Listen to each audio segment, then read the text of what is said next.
메리 크리스마스. 오늘 12월 25일 우리 성탄 감사 주일입니다. 2000년 전에 우리 참 빛으로 이 땅에 오신 우리 예수 그리스도를 기뻐하고, 그리고 또한 그를 찬송하고 또 그에게 감사하며 오늘 하루를 보내셨으면 합니다. 근데요, 실제로 12월 25일이 예수님께서 태어나신 날은 아니라는 거 여러분 잘 알고 계시죠? 예.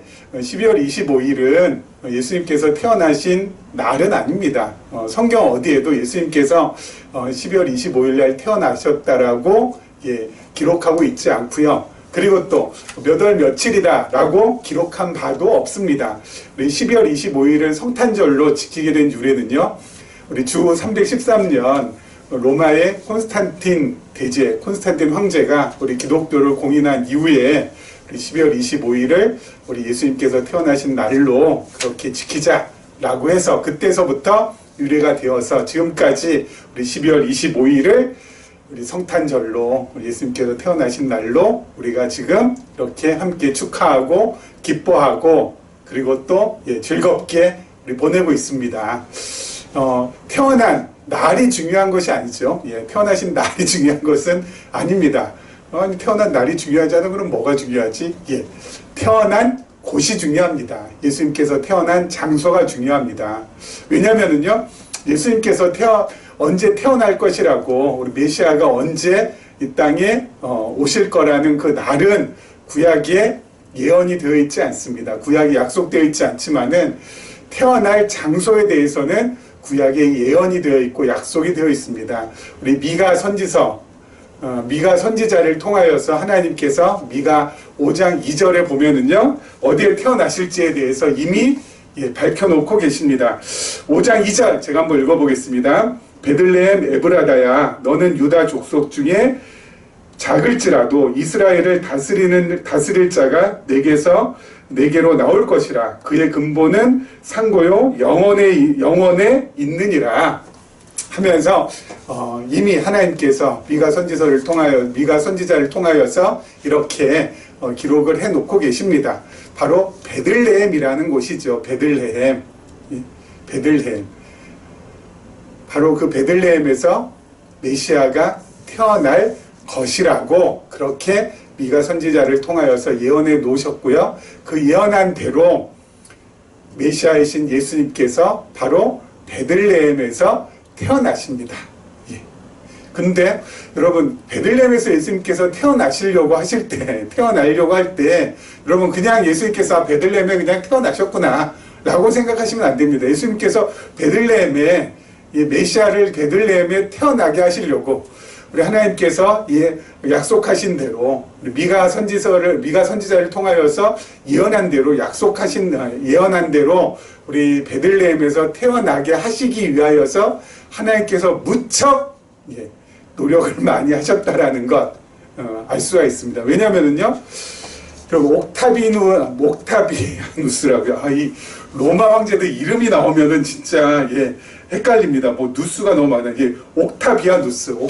우리가 다니엘 공부할 때 우리 잠깐 언급을 했었는데요. 이 옥타비아누스라는 황제가 바로 예수님께서 태어나실 때 로마의 황제로 있었던 사람입니다.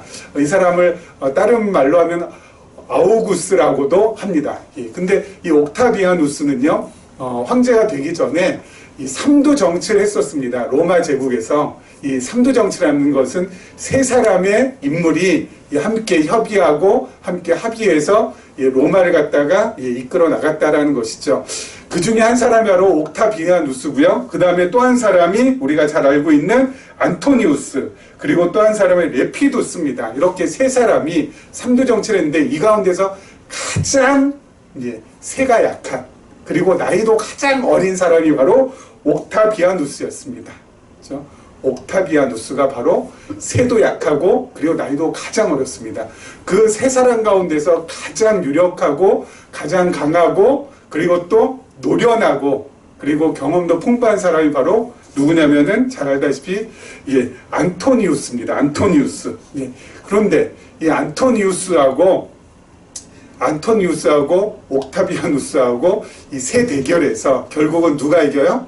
예, 옥타비아누스가 이기고 훗날에 이 옥타비아누스가 아우구스도라는 황제가 됩니다.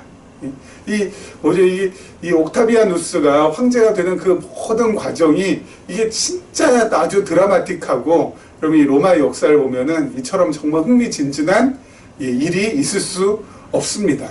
그렇게 정말 드라마틱하게 황제가 되고요. 이 옥타비아누스가 황제가 되고 나서 바로 무엇을 하냐면은 군사력을 확충하고 또 로마의 재정을 확보하기 위해서 인구조사를 합니다. 그래서 인구조사를 위하여서 많은 그 로마 제국에 있는 많은 사람들에게 고향에 돌아가서 호적을 할 것을 명합니다. 그렇죠? 고향에 돌아 호적할 걸 명합니다. 아마 옥타비아누스가 아니라, 여기 옥타비아누스가 아니라 안토니우스가 아마 황제가 되었다면은 아마 이 호적을 이렇게 뭐 하지 않았을 겁니다. 그 사람은 워낙 노련하고, 그리고 또 뭐 경험도 풍부해서 뭐 그런 거 없이도 재정을 갖다가 잘 확충하고 또 군사력도 아마 잘 됐을 텐데, 아마 이 옥타비아누스, 어린 나이에 황제가 된 사람이 의욕이 넘치고 열정이 넘치다 보니까 로마 제국을 위해서 본인이 뭐라도 해야겠다라는 그러한 충만한 열정을 가지고 인구조사를 실시하고, 그 인구조사를 위하여서 이제 고향으로 돌아가서 호적할 것을 이제 명하는 그런 일이 있었습니다. 그리고 바로 그 즈음에, 그것도 타이밍이 하나님의 타이밍입니다. 여러분, 마리아하고 요셉은요, 나사렛을 벗어날 일이 없습니다. 그렇죠? 그리고 그 옛날에 여러분 마을 단위로 이렇게 살고 있는데 뭐 벗어나서 뭐 멀리 갈 일이 없습니다. 여러분 나사렛에서부터 베들레헴까지는 대략 한 180km 정도 떨어져 있는 거리거든요. 그럼 꽤 많이 떨어진 거리 아닙니까? 굳이 거기까지 갈 필요가 없거든요. 그렇죠? 그런데 호적을 명했기 때문에, 인구조사를 명했기 때문에 로마의 황제가 어쩔 수 없이 이 식민지에 있는 모든 나라들이, 민족들이 어때요? 호적을 하러 자기 고향으로 가야 되기 때문에 이 해산을 앞둔 마리아를 이끌고 나사렛을 벗어나서 어디로 갑니까? 베들레헴으로 가게 되고, 그 베들레헴에서 마침 마리아가 해산을 하게 되고, 그리고 아기 예수님께서 말구유에서 태어나게 됩니다. 그렇죠? 이 베들레헴이라는 이곳에서 태어나게 하기 위해서 하나님께서 메시아를 이 땅에 베들레헴에서 자신의 약속대로 예언대로 태어나게 하기 위해서 정말 이렇게 수고와 열심을 아끼지 않으셨습니다. 그리고 우리는 그 베들레헴에서 태어나신 구약의 약속대로, 구약의 예언대로 베들레헴에서 태어나신 그 아기 예수를 우리는 어때요? 그리스도로, 메시아로 알고 믿고 있는 것이죠. 여러분, 이렇게 보면은 여러분 세상 역사가 그냥 아무렇게나 막 가는 것 같아도, 그렇죠? 세상 역사가 그냥 뭐 사람들이 막 이렇게 이끄는 대로 막 가는 것 같아도 절대 그렇지 않다라는 것을 우리가 한번 확인해야 되겠죠. 그러면 세상 역사는 아무렇게나 그냥 우연히 그냥 막 이렇게 저렇게 움직여지는 것이 아니라 철저하게 하나님의 계획대로, 뜻대로, 작정대로 움직여져 가고, 그 계획대로, 뜻대로, 작정대로 움직여져 가면서 하나님의 작정과 계획과 뜻이 하나씩 하나씩 이루어진다라는 거 우리가 알 수가 있고, 그리고 그렇게 역사를 진행하고 주관하시는 그 하나님이 바로 누구라? 우리 아버지라. 그 하나님이 바로 우리 아버지시고 내 편이시고 나의 모든 것이고, 그리고 나를 책임져 주시는 분이시라. 여러분, 이것을 이 성탄에 여러분 결코 잊어서는 안 될 것이라고 저는 확실하게 믿습니다. 자, 우리 지난 시간에 계속해서요, 오늘 성탄절이지만 저희는 어때요? 진도를 쭉쭉 나가겠습니다. 성탄절이라고 해서 성탄과 관계된 말씀을 하는 것이 아니라 창세기 말씀을 통해서 우리가 성탄의 의미를 이 시간 또 한번 되새겨 봤으면 좋겠습니다. 우리 지난 시간에 이어서 계속해서 한번 보겠습니다. 9절 말씀입니다. 창세기 3장 9절입니다. 여호와 하나님이 아담을 부르시며 그에게 이르시되 네가 어디 있느냐 이르되 내가 동산에서 하나님의 소리를 듣고 내가 벗었으므로 두려워하여 숨었나이다. 이르시되 누가 너의 벗었음을 내게 알렸느냐 내가 내게 먹지 말라 명한 그 나무 열매를 네가 먹었느냐. 아담이 이르되 하나님이 주셔서 나와 함께 있게 하신 여자 그가 그 나무 열매를 내게 주므로 내가 먹었나이다. 자, 아담과 하와가 선악을 알게 하는 나무의 열매를 먹고 눈이 밝아졌다고 했습니다. 여러분, 그때 눈이 밝아졌다는 것은 어떤 눈이 밝아졌다라고 했죠? 육신의 눈이 밝아졌다고 했습니다. 영의 눈은 어두워지고요. 영의 눈은 멀고 육신의 눈이 밝아졌습니다. 그럼 육신의 눈이 밝아지면서 어떻게 하게 됐어요? 육신의 눈이 밝아지면서 자기 기준으로, 아담 기준으로, 하와 기준으로 뭐야? 선악을 판단하게 되었습니다. 선악과를 먹고 나서 자기 기준으로 선악을 판단하게 됐어요. 그래서 여러분 선악을 가장 먼저 판단한 것이 어떤 거였죠? 벗었다는 거. 이 벗었다는 것은 어때요? 악이라는 거. 그리고 가리는 것이 선이라는 거. 그렇죠? 그 이전에는 그렇지 않았어요. 그렇죠? 벌거벗었지만은 부끄러워하지 않았어요. 왜요? 이 판단을 전부 하나님께 맡겼으니까. 하나님께서 보시기에 좋았더라. 그러면은 다 됐으니까. 전혀 뭐 부끄러운 것이 전혀 없었지만 이제 어때요? 자기가 기준이 되어서 자기 기준으로 선과 악을 딱 나누기 시작하면서 어떻게 되는 거예요? 그때부터 수치심도 몰려오고 부끄러움도 몰려오고 이것이 악한 것이라고 판단하게 되고 그래서 무화과 나무잎을 엮어서 가리잖아요. 그것이 뭐예요? 선이라고 여겼기 때문에 선악을 자기 기준으로 판단하게 된 인간 행복할까요? 불행할까요? 불행이죠. 그렇죠? 그리고 그것이 뭐예요? 하나님 보시기에 싫은 것이죠. 바로 그것이 여러분 죄라는 것입니다. 자기 기준으로 선악을 판단하는 거. 여러분 자 보세요. 인류가 A라는 사람도 B라는 사람도 C라는 사람도 D라는 사람도 자기 기준으로 선악을 판단하지 않겠습니까? 이 사람 선악, 이 사람 선악, 이 사람 나는 이것이 선이고 난 이것이 선이고 난 이것이 악이야. 전부 다 이렇게 다 CD 뭐 이렇게 인류 뭐 수십억 인구가 다 자기 기준으로 선악을 판단할 거 아니에요. 한데 여러분 그렇게 판단하면은 이 선과 악이 어때요? 뭐 다 혼동스럽죠. 모든 것이 혼동스럽죠. 왜? 각자 자신의 소견대로 선악을 판단하는데 뭐 이게 혼란스럽죠. 그럼 이게 어떻게 정리가 돼요? 이 가운데서 가장 강한 사람, 그렇죠? 이 가운데서 가장 강자가, 그렇죠? 가장 강한 사람의 이것이 선이고 이것이 악이다 라고 하면은 어때요? 이 강한 사람을 기준으로 해가지고 이 나머지는 전부 다 쌍들이 무시되고 이게 선이 되고 이게 악이 되는 거예요. 그렇죠? 강자의 위주로, 그렇죠? 강자 위주로 선과 악이 되는 겁니다. 이 강자가 A라고 합시다.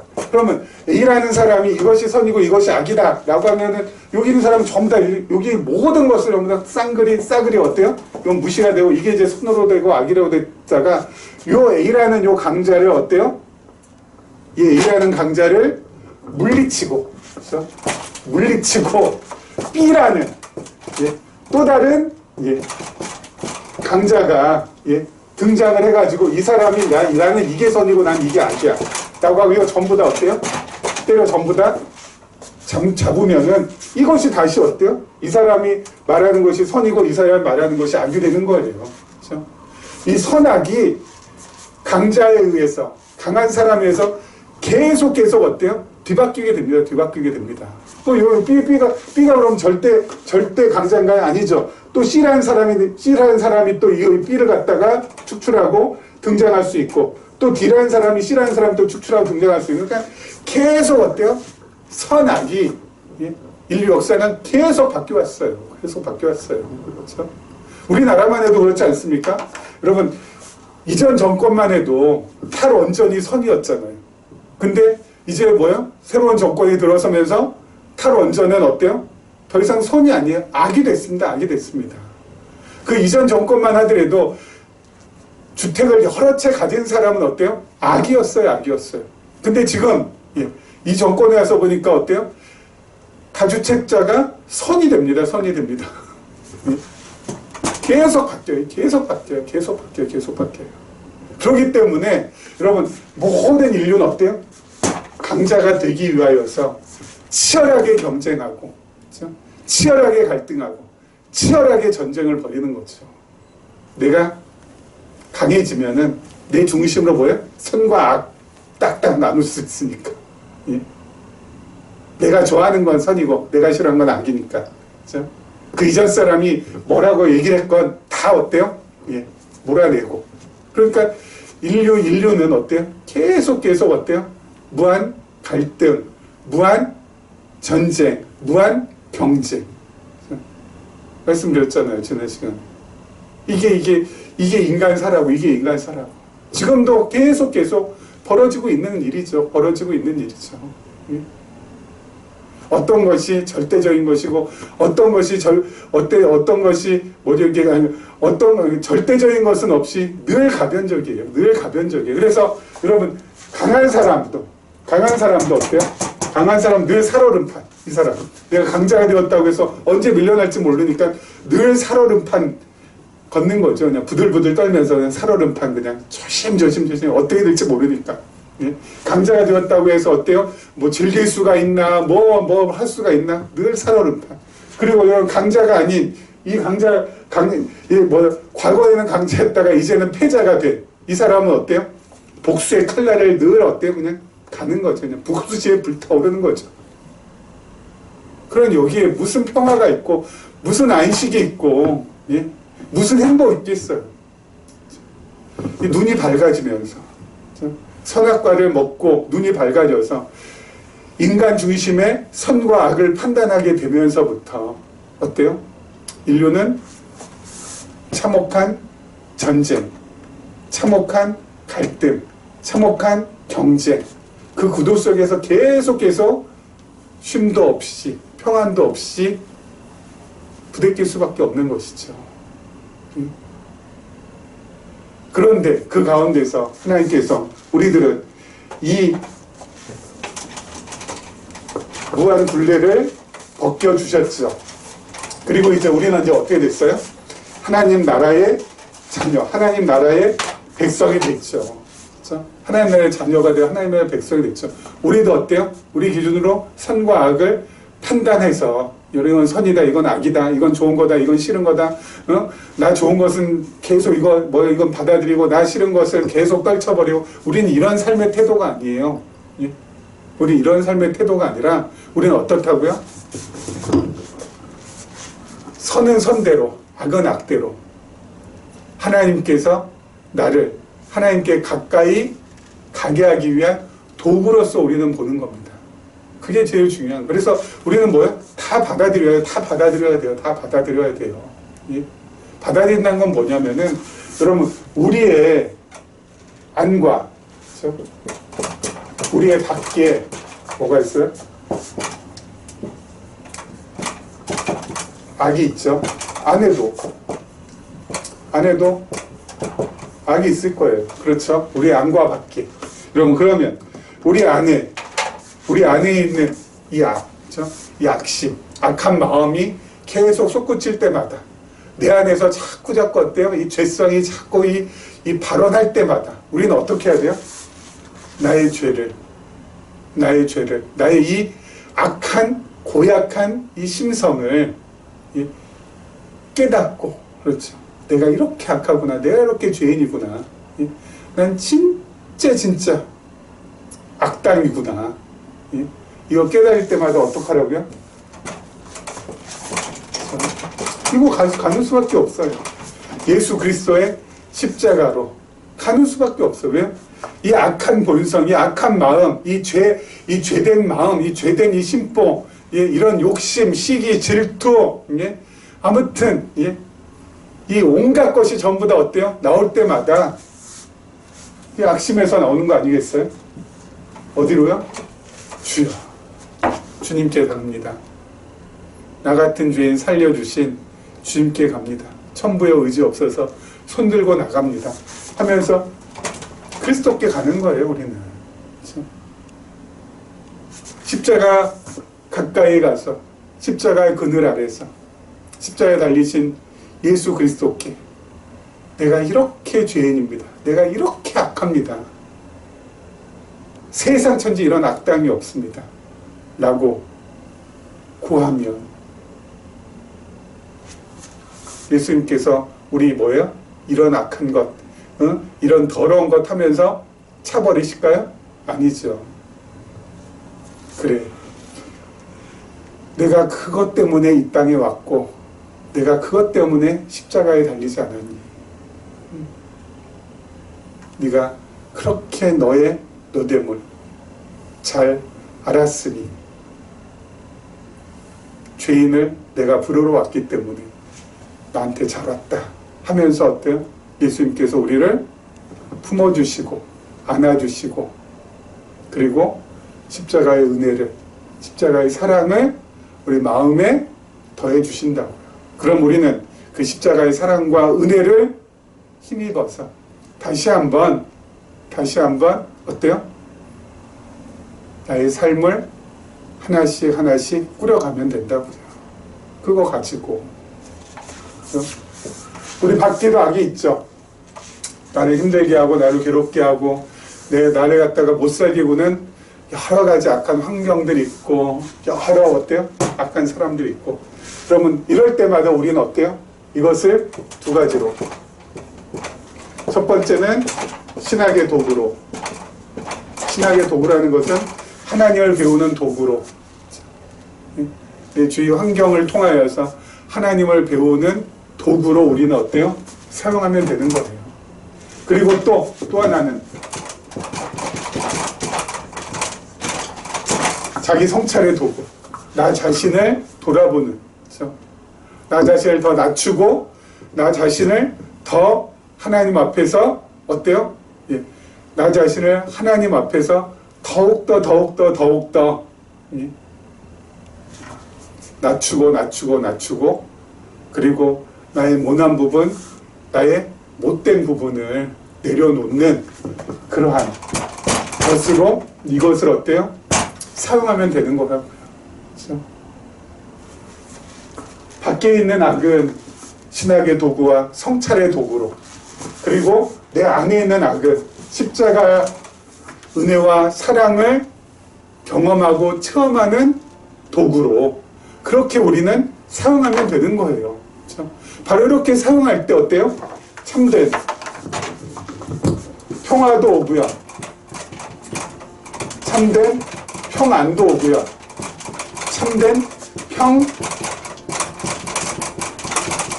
평정도 오고요. 그렇죠? 마음이 고요해지고 그리고 마음이 편해지고 그래서 흔들리지 않게 된다고. 그렇죠? 흔들리지 않게 된다고. 세상 사람들은 내가 선으로 여기는 것, 내가 악으로 여기는 것, 그걸 갖다가 모든 사람이 다 같이 어때요? 이제 그렇게 표준화시키기 위해서 강력한 힘, 그것을 취해야 된다. 그래서 그냥 늘 끊임없이 경쟁하고 싸우고 치고 받고, 예? 난리, 예? 온통 세상을 다 뒤집어 엎으면서 살아가는데, 예? 그렇게 살아가면 이게 있겠냐고요. 아까 말씀드렸는 살얼음판 아니면 어때요? 예. 이 불타오르는 복수심. 그 두 가지밖에 더 있겠어요. 여러분, 살얼음판이 뭐가 평화가 있고 평안이 있고 평정이 있겠어요. 예? 타오르는 복수심에서 여기가 이게 깃들 수 있는 것이 뭐가 있겠냐고요. 근데 우리는 하나님께서 하나님의 자녀로 창세전에 택해 주시고 2000년 전에 예수 그리스도를 이 땅에 보내주시고 그리고 성령을 보내주셔서 예수를 그리스도라고, 예수를 메시아라고, 예수를 나의 구세주라고 알고 믿게 해주셔서 하나님 나라의, 그리스도의 나라의 백성, 자녀가 되게 해주셔서 우리는 어때요? 도구로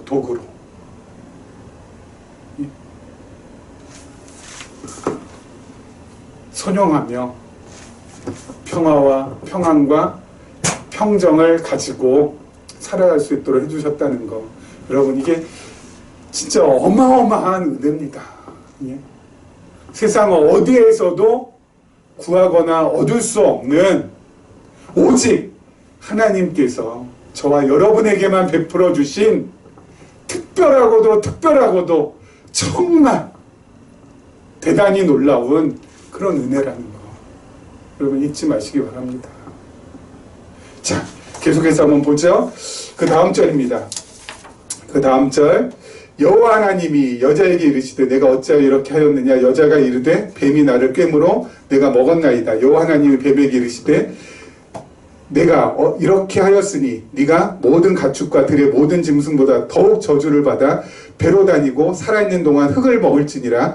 내가 너로 여자와 원수가 되게 하고 네 후손도 여자의 후손과 원수가 되게 하리니 여자의 후손은 내 머리를 상하게 할 것이요 너는 그의 발꿈치를 상하게 할 것이니라 하시고. 아멘. 타락의 결과 세 가지 측면에서 파국이 왔습니다. 그렇죠? 타락의 결과 첫째가 하나님과의 관계가 어떻게 됐어요? 단절됐습니다. 그리고 두 번째, 자신과의 관계도 파탄이 나고요. 그리고 세 번째, 이웃과의 관계도 파멸을 초래하게 됐습니다. 그렇죠? 하나님 관계가 단절이 됐어요. 그래서 이제 어떻게 됐어요? 하나님과의 관계가 단절되기 때문에 더 이상 하나님을 필요로 하지 않았어요. 그래서 지난 시간에 말씀드린 대로 무신론이 등장하고 하나님은 이제 없다. 예? 더 나아가서 사신론, 하나님 죽었다. 예? 그리고 이제는 뭐예요? 우리가 인간이 하나님을 창조한다. 창신론까지. 그래서 하나님과의 관계가 완전히 단절이 됐고요. 자신과의 관계도 어때요? 이 파탄이 왔습니다. 자신과의 관계가 파탄이 왔다는 건 뭐냐면 여러분 이제는 하나님을 전제하지 않고는 인간만을 가지고 자기 자신이 누군지 몰라요. 내가 누군지 몰라요. 내가 피조물이다. 내가 자녀다. 하나님의 자녀다라는 것은 하나님이라는 대상이 있기 때문에 어때요? 정립될 수 있는 거잖아요. 나는 피조물이다 하면 뭐예요? 하나님은 창조주시고 나는 자녀다 그러면 하나님은 아버지시고 그렇죠? 나는 도구다 그러면 하나님은 주인이시고 이게 딱 관계가 딱 정립이 되는데 하나님을 이제 어때요? 없다라고 하고 죽었다라고 하고 예? 우리는 하나님마저 창조할 수 있는 그런 위대한 인물이다라고 하는데 자기 자신이 그렇기 때문에 뭐예요? 관계적으로 몰라요. 내가 정말 누구인지, 내가 어디서부터 왔는지, 지금 뭐하고 있는지, 어디로 가는지 예? 도저히 몰라요. 그렇기 때문에 어때요? 그렇기 때문에 자기가 이제는 뭐예요? 하나님 노릇하는 거예요. 하나님 노릇하는 거예요. 예? 내가 누군지 분간이 안 되기 때문에 하나님 노릇하는 거예요. 자기 하고 싶은 대로 자기 마음껏 예? 예? 그것을 절대 선으로 여기고 그리고 이웃과의 관계도 어때요? 파멸됐어요. 이웃과의 관계도. 우리 바로 전절에서도 마찬가지였지만은 아담이 어때요? 예? 왜 먹었냐니까 하나님 만들어주신 저 여자가 먹으라고 해서 먹었어요. 뭐는 책임 전가입니다. 그렇죠? 책임 전가의 존재로서 이웃이 존재하는 거예요. 그렇죠? 왜 자꾸 책임을 전가합니까? 예, 자꾸 뭔가 이렇게 예? 뭐 뒤집어 씌우려고 합니까? 면책하기 위해서, 책임을 면하기 위해서, 그렇죠? 자기가 거기에서 벗어나기 위해서. 그러니까 자신의 모든 허물을 이웃한테 뒤집어 써가지고 어때요? 나는 거기에서 빠져나오기 위해서, 벗어나기 위해서. 그래서 그런 관계는 어때요? 반드시 파멸을 초래할 수밖에 없는 거죠. 선한 이웃은 없습니다. 뭐야? 뒤집어 씌워가지고 나를 모면하기 위한, 면책하기 위한 수단으로서의 이웃은 존재하죠. 이걸 갖다가 뭐라고 해요? 이렇게 된 것을 죄의 종로로 탄다고 하고요. 그리고 사단의 종로로 탄다고 합니다. 죄의 종로로 사단의 종로로 타면 여기까지 왔어요. 이 안에서는 아무것도 없습니다. 완전히 그냥 전적 타락 상태. 이대로 그냥 차라리 태어나지 않았으면 좋았을 뻔한 상태. 그렇죠? 왜 하나님께서 이렇게 한다고요? 왜 하나님께서 이렇게 한다고요? 이것을 겪고 그리고 나서 다음 단계가 있기 때문에. 그렇죠? 하나님께서 타락한 상태로만 우리들 전부 다 여기만 가두어 놨으면은, 그렇죠? 이건 진짜 너무하신 거죠. 하지만 그 다음 단계가 있거든요. 그렇죠? 우리 괴롭히려고 우리 정말 어때요? 죽으라고 이렇게 하신 게 아니라 이 단계에서 그 다음 단계가 있기 때문에 그 다음 단계가 바로 뭐예요? 회복의 단계. 회복의 단계가 뭐예요? 자, 하나님께서 심판하시면서도 그 심판의 말씀 안에는 뭐도 같이 들어있어요? 회복도 같이 들어있어요. 뭐라고 하십니까? 내가 너로 여자와 원수가 되게 하고 내 후손도 여자의 후손과 원수가 되게 하리니 여자의 후손 내 머리를 상하게 할 것이요 너는 그의 발꿈치를 상하게 할 것이니라 하시고 바로 여자의 후손을 보내주신다는 겁니다. 그렇죠? 이 사단의 권세, 이 죄의 권세 가지고 있는 이것들에게 하나님께서 여자의 후손을 보내주셔서 어떻게 해요? 네 머리를 상하게 한대. 너 머리를 갖다가 깨부순다는 겁니다. 너 머리를 갖다가 깨부숴가지고 너를 퇴퇴시키겠다는 겁니다. 그렇죠? 그래서 2000년 전에 예수님께서 이 땅에 오신 거죠. 여자의 후손으로 이 땅에 오셔서 어떻게 하셨어요? 십자가를 지셨죠. 그러면 십자가를 지실 때 아마 이 사단은 정말 이제 이겼다고 승리의 축배를 들었을 것입니다. 그리고 그 예수님께서 십자가에서 돌아가실 때는 이 온 천하가 자신의 것이라고 호언장담했을 거예요. 하지만 하나님께서 3일 만에 그 예수 그리스도를 다시 살리셨습니다. 예수 그리스도를 다시 살리심으로 어떻게 됐어요?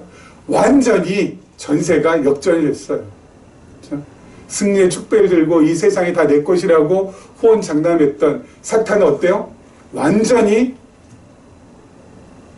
그 머리가 상하게 된 거죠. 그 머리가 이겨진 거죠.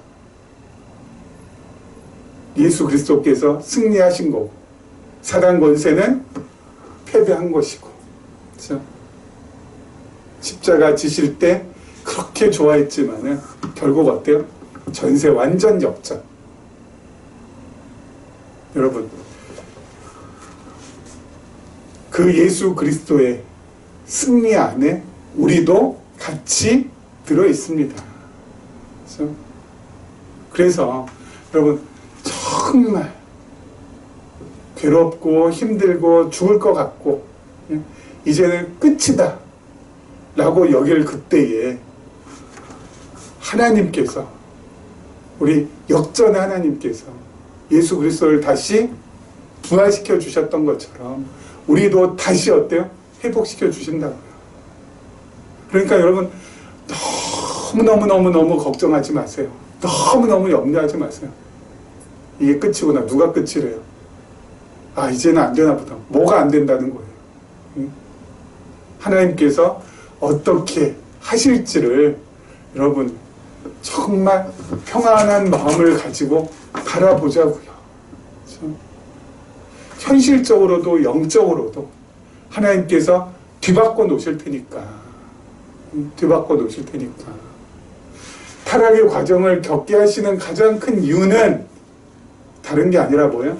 다시 일으켜 세우시는 그 하나님을 우리에게 보여주시기 위해서, 그리고 그 하나님을 의지하고 그 하나님을 따라가게 하기 위하여서 이 과정을 겪게 하시고, 이게 끝이 아니잖아요.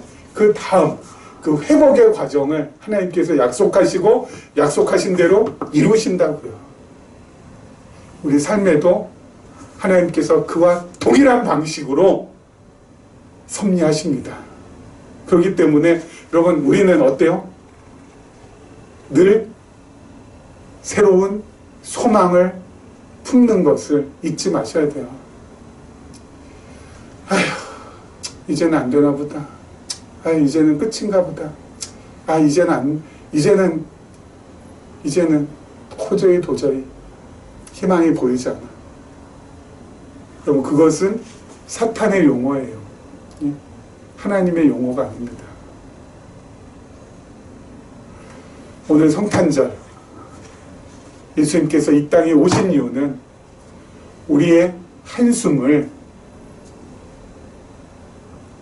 하나님을 향한 기쁨의 찬송으로 바꾸시기 위하여서 오셨어요. 예수님께서 이 땅에 오셨다는 것을 우리가 확실하게 알고 믿는다면은 한숨 뒤에 하나님을 향한 소망, 향하여서 나아가기에 힘써야 된다는 것이죠. 그래서 여러분, 2022년 이 성탄절 보내면서 늘 새로운 소망 잃지 않으셨으면 좋겠고요. 삶이 아무리 갑갑하고 힘들다 할지라도 거기에 매몰되어서 스스로 위축되지 않으셨으면 좋겠고요. 성탄을 맞이하며 오히려 내 안에 감사와 평안으로 쌓아가기를 바랍니다. 이런 은혜가 우리 모두에게 임하기를 주님의 이름으로 축원합니다.